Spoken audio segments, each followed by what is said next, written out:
Hello बच्चा parties, कैसे हैं आप लोग। Welcome to Jiya classes. तो आज हम स्टार्ट करेंगे मैथ्स, आपका क्लास 7 सीजी बोर्ड का मैथ्स स्टार्ट करेंगे। ठीक है, तो ये दोनों के लिए, इंग्लिश मीडियम और हिंदी मीडियम दोनों के लिए है। ठीक है, अगर कोई वर्ड इंग्लिश से हिंदी है तो मैं बता दूंगी, हिंदी से इंग्लिश है तो भी बता दूंगी। ठीक है, तो ये दोनों देख सकते हैं क्योंकि मैथ्स तो नंबर से रिलेटेड होता है। ठीक है, तो कोई दिक्कत नहीं होने वाली, मैं दोनों एक्सप्लेन कर दूंगी। ठीक है, तो चैप्टर 1 आपका क्या है, नंबर्स रिवीजन। इन क्लास 7 आपका क्या है, चैप्टर 1 नंबर्स रिवीजन। ठीक है, अब नंबर्स की बात हो रही है तो आप फटाफट सोचो कि आप कितने सारे नंबर्स के बारे में जानते हो। ठीक है, कितने सारे नंबर्स के बारे में जानते हो, तो आपको आएगा कि हम जानते हैं होल नंबर, आपने सुना होगा। ठीक है, डेफिनेशन की बात हम नहीं कर रहे हैं, मे बी कुछ को पता होगा कुछ को नहीं पता होगा। ठीक है, वो बात रहने देते हैं। तो आपको याद आया होगा कि नेचुरल नंबर्स टीचर ने कभी बताया होगा, होल नंबर टीचर्स ने बताया होगा, फ्रैक्शन के बारे में सुना होगा आपने, इंटीजर्स के बारे में सुना होगा आपने, राइट। तो इस वाले चैप्टर में हम ये चारों नंबर्स के बारे में फर्स्टली डिस्कस करेंगे, फिर कुछ क्वेश्चन सॉल्व करेंगे। ठीक है, तो पहला नंबर मैंने क्या बोला, पहला नंबर मैंने बोला नेचुरल्स नंबर, नेचुरल नंबर्स। ठीक है, नेचुरल नंबर्स क्या होते हैं, इसका डेफिनेशन क्या होता है नेचुरल नंबर का, जो काउंटिंग नंबर्स होते हैं, जो हम काउंटिंग के लिए यूज करते हैं। जैसे कि दो चीजें हैं बोलूंगी मैं। ठीक है, -2 चीजें बोलूंगी क्या मैं, कभी मेरे को काउंट करना है तो मैं बोलूंगी 5 गाय हैं। ठीक है, 10 कपड़े हैं। ठीक है, तो काउंटिंग ऐसे नंबर जिनका हम काउंट में यूज करते हैं उसको हम क्या बोलते हैं, नेचुरल नंबर्स। ठीक है, तो नेचुरल नंबर्स कहां से स्टार्ट होते हैं, 1 से स्टार्ट होता है और कहां तक जाता है, इनफाइनाइट तक जाता है। इनफाइनाइट मतलब यहाँ पे हमको पता नहीं कि मैक्सिमम कितना बड़ा नंबर हो सकता है, ये चलता ही रहेगा। ठीक है, मे बी यहाँ पे 10,000 हो सकता है, 10 लाख हो सकता है, 10 करोड़ हो सकता है। हम यहाँ पे बता नहीं सकते कि बिगेस्ट नंबर क्या है, लेकिन स्टार्ट कहां से होता है, स्टार्ट होता है 1 से और इनफाइनाइट तक जाता है। ठीक है, तो ये हो गया नेचुरल नंबर्स। ठीक है, इन्हीं नंबर का हम यूज करते हैं काउंटिंग में। ठीक है, अगर मैं पूछूं कि सबसे छोटा नेचुरल नंबर क्या है तो आप क्या बोलोगे, 1। ठीक है, चलो देन सेकंड नंबर आपका क्या है, सेकंड नंबर है आपका होल नंबर। सेकंड नंबर आपका दिया हुआ है आपकी बुक में होल नंबर्स। ठीक है, इसमें बुक में आपके सारे नंबर्स की प्रॉपर्टी भी दी हुई, नेचुरल नंबर और होल नंबर की प्रॉपर्टी दी हुई। अभी मैं स्टार्टिंग में आपको प्रॉपर्टी नहीं बता रही हूँ, बाद में मैं प्रॉपर्टी बताऊंगी, क्योंकि अभी आपको बताऊंगी तो मैं भूल जाऊंगी, फॉर श्योर आप भूल ही जाओगे, क्योंकि आधा पेज की प्रॉपर्टी दी हुई है। तो अभी आप बेसिक देख लो, जहां जहां पे प्रॉपर्टी यूज होगा आगे के चैप्टर्स में वहां फिर से मैं प्रॉपर्टी बताऊंगी। ठीक है, चलो दूसरा क्या है, दूसरा जो नंबर दिया हुआ है वो आपका दिया हुआ है होल नंबर्स। ठीक है, होल नंबर्स क्या होता है, ये जो नेचुरल नंबर का ग्रुप है, जो नेचुरल नंबर का ग्रुप है, ये नेचुरल नंबर का ग्रुप है। अगर उसमें मैं 0 लगा दूं सामने, ठीक है, जो नेचुरल नंबर का ग्रुप है उसमें अगर मैं सामने 0 लगा दूं तो ये जो पूरा नंबर्स है, जो नंबर्स का ग्रुप है, इसको हम क्या बोलते हैं, होल नंबर। तो होल नंबर की डेफिनेशन क्या होगी, ऐसे नंबर्स जो 0 से स्टार्ट होते हैं और कहां तक जाते हैं, इनफाइनाइट तक जाते हैं, उसको हम क्या बोलते हैं, होल नंबर्स बोलते हैं। ठीक है, तो अगर क्वेश्चन आपको पूछा जाए कि नेचुरल नंबर्स के ग्रुप को अगर मुझे होल नंबर के ग्रुप्स में चेंज करना है तो मुझे कौन सा नंबर उस ग्रुप में ऐड करना होगा, कौन सा नंबर, 0। ठीक है, अगर मैं पूछूं क्वेश्चन कि सबसे छोटा स्मॉलेस्ट होल नंबर क्या है तो आप क्या बोलोगे, 0। और सबसे छोटा स्मॉलेस्ट नेचुरल नंबर तो क्या पूछूंगी, मैं पूछूंगी तो आप क्या बोलोगे, 1। ठीक है, यहां तक समझ में आ गया। चलो अब तीसरा नंबर है आपका, तीसरा नंबर है इंटीजर। आपका तीसरा नंबर क्या है, इंटीजर। इंटीजर्स हो गया, इंटीजर्स के बारे में भी आपने सुना होगा। इंटीजर्स क्या होते हैं, इंटीजर इंक्लूड करता है निगेटिव और पॉजिटिव पार्ट दोनों। जैसे फॉर एग्जांपल आपने नंबर लाइन देखा होगा, नंबर लाइन में आपने देखा होगा ना, ये 0, ये 1 2 3 यहाँ तक ही कंटिन्यू चल रहा है पॉजिटिव इनफाइनाइट पर। ठीक है, इधर क्या, 0 के पहले क्या होगा, -1 -2 -3 -4 और ये कहाँ तक जा रहा है, निगेटिव इनफाइनाइट तक जा रहा है। ठीक है, तो आपने ऐसा नंबर लाइंस में भी देखा होगा। ठीक है, तो पॉजिटिव नंबर होते हैं तो उनके क्या होते हैं, निगेटिव नंबर्स भी होते हैं। तो ये जो ग्रुप बनता है इसको हम क्या बोलते हैं, इंटीजर्स बोलते हैं। तो इंटीजर की डेफिनेशन क्या होती है कि जितने होल नंबर है, देखो यहां से 0 से लेके इनफाइनाइट तक, ये क्या हो गया, ये वाला पार्ट क्या हो गया आपका, होल नंबर हो गया। 0 से लेके इनफाइनाइट तक ये क्या हो गया आपका, होल नंबर।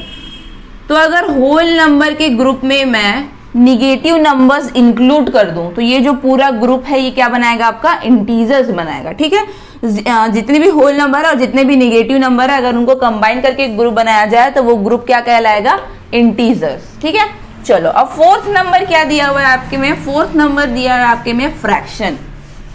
क्या दिया हुआ है आपके में, फ्रैक्शन।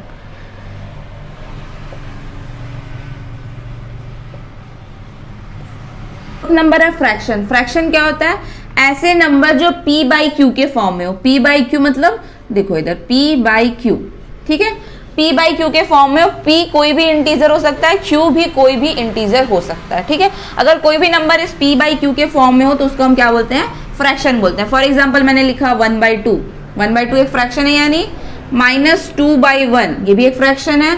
मैंने लिखा -3 - 4 ये भी एक फ्रैक्शन है। मैंने लिखा 0/4 ये भी एक फ्रैक्शन है, ठीक है।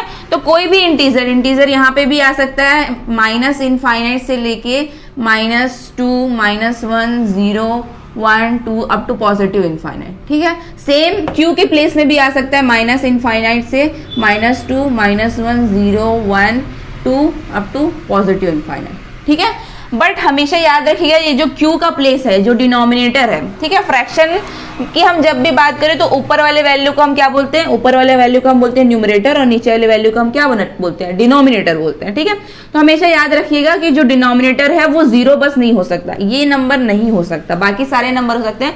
न्यूमरेटर में तो सारे नंबर हो सकते हैं, डिनोमिनेटर में सिर्फ 0 नहीं हो सकता। क्यों 0 नहीं हो सकता, अगर मैं यहाँ पे 0 रखूं, अगर मैं रखूं कोई भी नंबर डिवाइड बाई 0, कोई भी नंबर, मैंने फॉर एग्जांपल 1 लिया, कोई भी नंबर डिवाइड बाय 0 करोगे, अगर डिनोमिनेटर में 0 आ गया तो वो डिफाइन नहीं होता है, उसकी वैल्यू क्या होती है, नॉट डिफाइंड। समझ में आ गया, नॉट डिफाइंड, उसकी वैल्यू डिफाइन ही नहीं होती है। अगर आपके पास कैलकुलेटर है तो आप रख के देखना, कोई भी नंबर डिवाइड बाय नीचे में अगर 0 रखोगे तो क्या होगा, वैल्यू आपको मिलेगा इनफाइनाइट, ठीक है।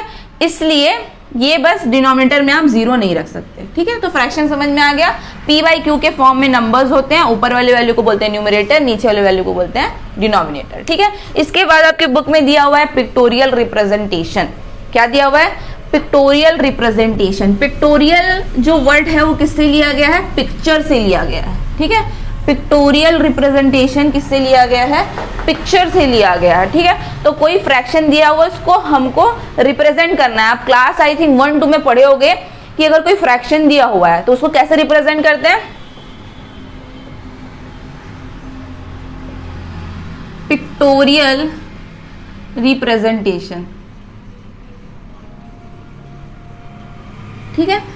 पिक्टोरियल रिप्रेजेंटेशन में ज्यादा कुछ नहीं है, आपको ऑलरेडी पता हुआ है कि कैसी चीजों को रिप्रेजेंट करते हैं, ठीक है। जैसे मान लो मैंने लिखा, कोई फ्रैक्शन लिखा मैंने 1/2, ये फ्रैक्शन है कि नहीं है, 1/2 एक फ्रैक्शन है। इसको मैं बोलूं कि आपको इसको पिक्टोरियल रिप्रेजेंटेशन करना है, कैसे करोगे आप, कितना दिया हुआ है, डिनोमिनेटर को देखते हैं, टोटल कितने पार्ट है उसके पास, 2 पार्ट हैं। जैसे मैंने मान लो एक सर्कल बनाया, ठीक है, एक सर्कल बनाया, सर्कल के कितने टोटल पार्ट हैं, 2 पार्ट हैं। 2 पार्ट कहीं से भी बना लो आप, इधर से भी बनाओगे तो भी 2 पार्ट बनेगा, ठीक है।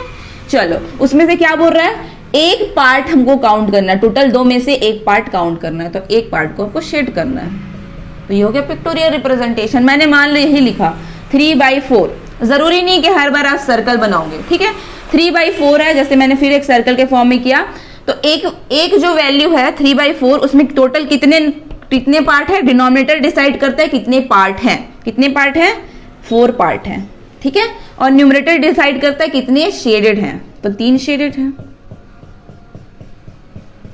समझ में आया, जरूरी नहीं आप हर बार सर्कल बनाओ, आप डब्बे भी बना सकते हो, कोई भी फिगर बना सकते हो, ठीक है। बस बात ये होनी चाहिए कि ये जो है इक्वली डिवाइड होना चाहिए, ठीक है। ऐसा नहीं है कि ये आधा बोलोगे आप, इसको आधा तो नहीं बोलोगे, राइट। ये तो भाई बहनों में होता है कि अगर कोई बात शेयर करना होता है, कोई चीज शेयर करना होता है, तो पता चल रहा है आप बड़ी बहन इतने पार्ट को रख रही हो, छोटा ये, तो इसको आधा नहीं बोलते हैं, ठीक है। आपको फ्रैक्शन में क्या होगा, सब इक्वल पार्ट में डिवाइड होना है। जैसे मैंने बॉक्स के फॉर्म में रिप्रेजेंट करना है, टोटल कितने हैं, 4, जिसमें कितने शेड हैं, 3, तो आप 3 को कलर कर दोगे, ठीक है। तो ये हो गया पिक्टोरियल रिप्रेजेंटेशन ऑफ फ्रैक्शन, ठीक है। इसके बाद मैं क्या करूंगी, कुछ होमवर्क क्वेश्चन दूंगी नंबर से रिलेटेड, फ्रैक्शन से रिलेटेड, तो आपको वो क्वेश्चन सॉल्व करना है, ठीक है। जब भी आप कोई भी टॉपिक मैथ्स में पढ़ोगे तो सबसे ज्यादा इंपॉर्टेंट चीज है कि आप क्वेश्चन सॉल्व करो। बिना क्वेश्चन सॉल्व किए आपको मैथ्स कभी नहीं आने वाला। तो मैं कुछ क्वेश्चन सॉल्व करूंगी, आप मेरे को वो सॉल्व करके भेजोगे, ठीक है। चलिए, तो ये आपके कुछ होमवर्क क्वेश्चन है, 2 होमवर्क क्वेश्चन है। पहला होमवर्क क्वेश्चन क्या है, what do you understand by natural numbers. ठीक है, आप नेचुरल नंबर से क्या समझते हैं, तो उसके बारे में आप लिखोगे और एग्जाम्पल दोगे। जब भी डेफिनेशन आपके एग्जाम में आता है, आपको डेफिनेशन लिखना ही लिखना है, साथ में आपको कोई एग्जाम्पल देना है, नहीं तो आपके मार्क्स कट हो जाएंगे। ठीक है, सेकंड क्या है, represent following numbers in pictorial forms. ठीक है, यहाँ पे मैंने 5 दिए हुआ है, 5 फ्रैक्शंस दिए हुए हैं। अब ये नहीं बोलना ये फ्रैक्शन नहीं है, ठीक है, ये भी फ्रैक्शन है। ठीक है, अगर मैंने लिखा कोई होल नंबर, जैसे मैंने लिखा 2, इसको फ्रैक्शन के फॉर्म में कैसे लिखते हैं, नीचे आपको क्या लगा देना है 1, तो ये फ्रैक्शन के फॉर्म में है। ठीक है, तो क्या करोगे आप, ये जो जितने भी नंबर्स दिए हुए हैं इसको आपको पिक्टोरियल रिप्रेजेंटेशन करना है। ठीक है, तो ये 2 क्वेश्चन है, इसको सॉल्व करोगे। अगर कोई क्वेश्चन नहीं बनता है तो क्या करोगे आप, कमेंट बॉक्स में बताओगे, मैं अगले बार उसको फिर से एक्सप्लेन कर दूंगी। ठीक है, thank you for watching this video. अगर आपको ये वीडियो पसंद आए तो प्लीज़ इस वीडियो को लाइक करें। अगर आपका कोई भी डाउट है किसी भी टॉपिक में, किसी भी क्वेश्चन में, तो कमेंट करके बताएं, मैं ज़रूर उसको सॉल्व करने की कोशिश करूंगी। अगर आप इस चैनल पे नए हैं तो प्लीज़ इस चैनल को सब्सक्राइब करें। Thank you so much.